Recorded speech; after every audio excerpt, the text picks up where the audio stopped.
Olá pessoal, eu sou Anderson, professor de Geografia. Vamos dar continuidade aí ao tema da nossa última aula. Vamos encerrar o assunto da agricultura e iniciar o assunto da agropecuária. Hoje nós vamos falar das tecnologias na agricultura. O uso de sementes modificadas é um tipo de tecnologia presente na agricultura e ele é antigo, não é recente. Então, já temos aí diversos anos com o uso dessa tecnologia na agricultura. No entanto, a partir da década de 60, ocorreu a Revolução Verde. Recebeu esse nome por conta da intensificação do uso da tecnologia na agricultura. Ocorreu, então, a invenção e a disseminação de novas sementes. Isso propiciou o aumento da produção em diversos países pobres. O objetivo principal era buscar resolver o problema da fome, porque com o uso das tecnologias aumentaria a produção agrícola e com isso acreditava-se que poderia auxiliar na redução do problema da fome no mundo.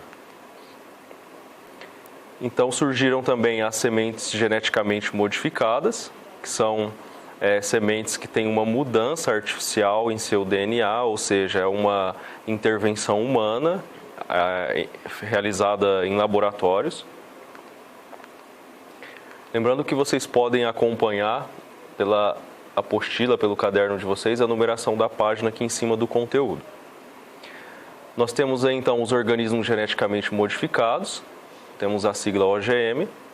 Na década de 60, no México, aconteceu as primeiras culturas de trigo de alta resistência e produtividade através do uso desses organismos.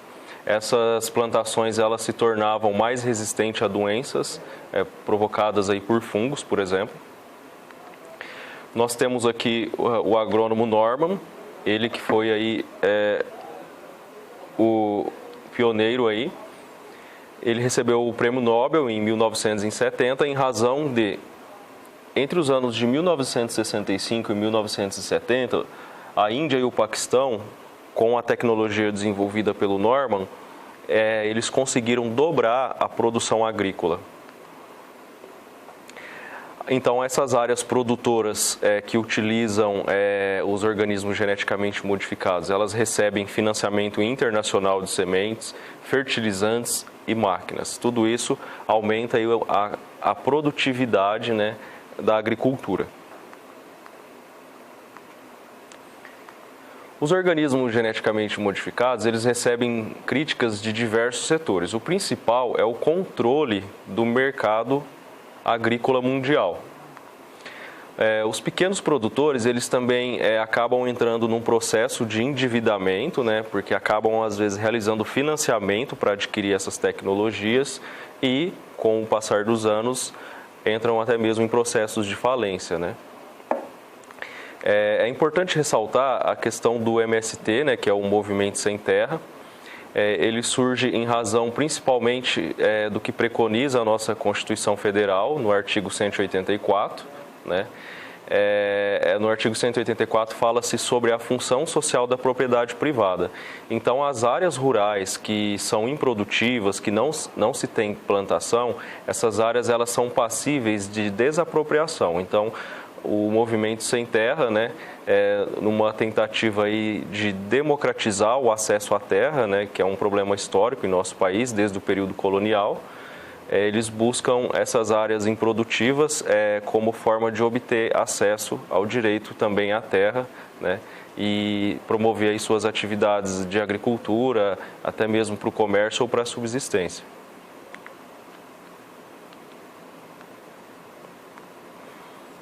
As empresas transnacionais, nesse período do incremento da tecnologia, elas se fortaleceram muito, principalmente com a venda aí dos insumos agrícolas. E ocorreu também o processo, né, do êxodo rural, em razão principalmente do aumento da produtividade, da inserção das tecnologias no campo, né, passou-se a precisar menos da mão de obra no campo, então essas pessoas migraram para a cidade. A gente pode observar aqui no gráfico a posição do Brasil como o segundo maior produtor de organismos geneticamente modificados, né? Temos aqui os países produtores de culturas biotecnológicas. Desses países, 20 são países que são em desenvolvimento e 8 são países industrializados, né?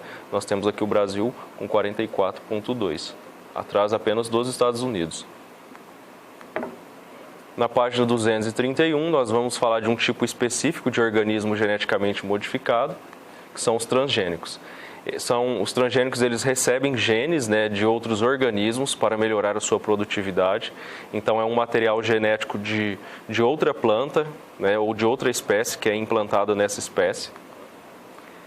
Existe uma polêmica muito grande quanto ao uso dos transgênicos, né? As pessoas que defendem o seu uso, elas argumentam pela produtividade, né? O aumento da produtividade agrícola e também acreditando que essa maior produtividade pode aí auxiliar na diminuição da fome no mundo.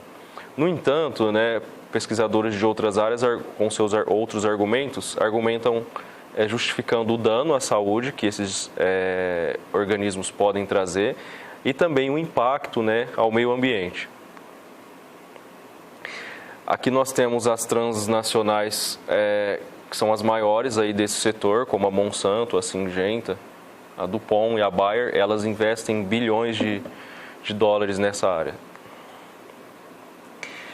No Brasil, com o decreto 4.680 do ano de 2003, esse decreto, ele trouxe a possibilidade de que todo cidadão tenha o direito de saber se ele está consumindo um produto que tem na sua composição um alimento transgênico. Nós temos aqui, por exemplo, né, um chiclete. Esse é o símbolo que se tem para identificar um produto de origem transgênica, né? Eu até sugiro que vocês, de repente, olhem em casa algum produto que vocês tenham para verificar a presença ou não, né, desse símbolo que indica aí. É muito comum, às vezes, naquelas latinhas, às vezes, de milho, de ervilha, né, até mesmo num chiclete. Vamos falar, então, aí dos aspectos negativos, né? O aumento do custo, né, e do endividamento, principalmente dos pequenos proprietários, né, para financiar o uso dessas tecnologias em suas terras. A dependência dos interesses das transnacionais, a redução da biodiversidade e a uniformização das espécies, né, porque com isso acaba se modificando essas sementes e acaba se utilizando apenas aquelas sementes por conta da sua maior produtividade e deixando as outras espécies de lado, então acontece aí uma diminuição dessa biodiversidade. Os herbicidas, pesticidas e fertilizantes, eles contaminam o solo e a água, né? E os danos à saúde, como a contaminação dos alimentos, né? Até mesmo os hortifrutis, que às vezes a gente compra no supermercado, um alface, um tomate, né? Eles têm com certeza aí, né, entre aspas, na composição aí, pesticidas, fertilizantes.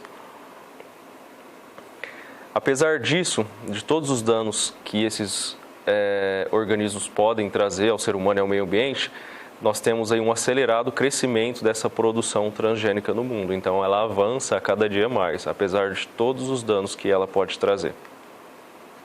Nós temos aqui, né, o mapa que ilustra os países com plantação de transgênicos, né, em 2014. Nós podemos verificar na América do Sul o Brasil, Bolívia, Chile, Uruguai, Paraguai, Argentina, Colômbia. Pessoal, assim a gente encerra o tema da agricultura e agora no módulo 5, na página 236, nós vamos iniciar aí o estudo da agropecuária. A agropecuária nada mais é do que a junção da agricultura com a pecuária. Nós já estudamos a pecuária, estudamos a agricultura, então agora nós vamos estudar a junção da agropecuária, da agricultura com a pecuária no Brasil. O Brasil, como vocês sabem, é um país de grande extensão territorial. Isso propicia que se tenha uma diversidade de climas e de solos em nosso país, como, por exemplo, na região norte, nós temos um clima quente e chuvoso, que é onde se encontra o estado do Amazonas, do Pará. E nós temos, por exemplo, na região nordeste, como, por exemplo, o estado da Bahia, do Pernambuco, é uma região já de clima árido, né, que é um clima seco, né, com pouca chuva e quente também. Então, tudo isso tem impacto na plantação e também na pecuária. Nós temos, então, diferentes formas de produção, são diversos produtos que são produzidos aí. Nós temos a coexistência de modelos modernos e tradicionais. Nessa imagem aqui nós vemos, né, um modelo tradicional. Aqui nós verificamos a presença já de tecnologia, né, no campo, armazenamento de grãos. E o Brasil é uma das potências agrícolas do mundo. Vamos falar aí dos graus de tecnologia no campo.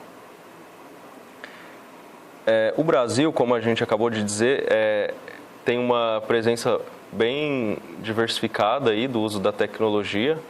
No entanto, na maior parte das áreas agrícolas brasileiras há a presença de tecnologia, porque são grandes propriedades, né? A questão da alimentação através da agropecuária, né? Então, uma alimentação variada, ela é capaz de promover saúde, desenvolvimento físico e intelectual. Se houver uma alimentação equilibrada, o que seria uma alimentação equilibrada? Uma alimentação com a presença de grãos, legumes, verduras, carnes, ovos, gordura e frutas. E aí fica aquela questão, todos os países têm a condição de promover o acesso da sua população a uma alimentação equilibrada, né? Não. Então, até mesmo em razão disso, até mesmo por questões ambientais, de clima, de solo, alguns países precisam importar, né, diversos alimentos, e alguns países conseguem abastecer o mercado interno e também exportar, né, esses produtos agropecuários. Então, surge aí o aumento da importação e da exportação. E mesmo um país que seja autossuficiente, né, na produção, por conta da desigualdade social, nem todas as pessoas desse país conseguem ter acesso a uma alimentação equilibrada. Na década de 1950, então, houve aí o crescimento do comércio agropecuário. O Brasil se torna, então, um grande exportador.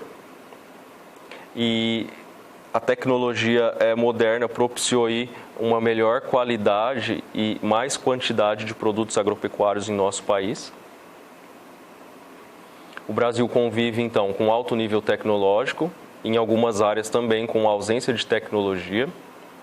Em algumas áreas são utilizadas as técnicas arcaicas, né? São as antigas, com instrumentos inadequados. As sementes, elas não são selecionadas. Então, isso produz o quê? Produtos de baixa qualidade. Aí nós temos a definição do que são os camponeses. Os camponeses são as pessoas que trabalham, né, para sobreviver. Normalmente elas trabalham na agropecuária de subsistência, que é a produção para o próprio consumo, para a própria sobrevivência. Nós vemos aqui, né, uma imagem que talvez ilustre aí uma agropecuária de subsistência. Continuando aí agora o tema da ocupação agrícola do espaço tropical. O Brasil é um país tropical, ou seja, ele está entre o trópico de Câncer e o trópico de Capricórnio. Por muito tempo, isso foi uma justificativa para o atraso agrícola no qual o Brasil se encontrava, né? Em razão do seu clima. Porque nas áreas quentes e úmidas, como na região norte, no estado do Pará, Roraima, né, havia a proliferação de pragas que acabava impactando aí na produção agrícola.